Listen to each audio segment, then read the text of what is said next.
সেতুর কাজে দীর্ঘ যানজট, বিপর্যস্ত জনজীবন, ক্ষোভে ফুঁসছেন সাধারণ মানুষ। ক্যান্সার রোগীবাহী গাড়ি আটকে বিপর্যস্ত প্রশাসনের ভূমিকায়।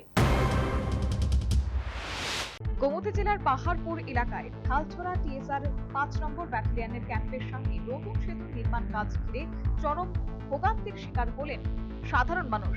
যতনবাড়ি অমরপুর সড়কে প্রায় ১ ঘন্টা ৪০ মিনিট যান চলাচল সম্পূর্ণ বন্ধ থাকায় সড়কের দুই পাশে তৈরি হয় দীর্ঘ যানজট। শতাধিক যাত্রীকে অসহায়ভাবে অপেক্ষা করতে হয়। সবচেয়ে উদ্বেগজনক ঘটনা, যানজটের মধ্যে দীর্ঘ সময় আটকে পড়ে একটি ক্যান্সার রোগীবাহী গাড়ি।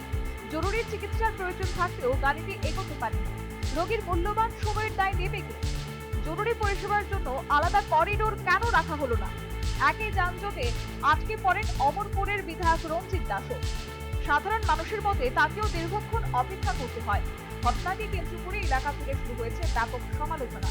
স্থানীয়দের অভিযোগ, সেতুর নির্মাণ কাজ চললেও বিকল্প রাস্তার ব্যবস্থা কিংবা কার্যকরী ট্রাফিক নিয়ন্ত্রণের কোনো উদ্যোগ দেখা যায়নি।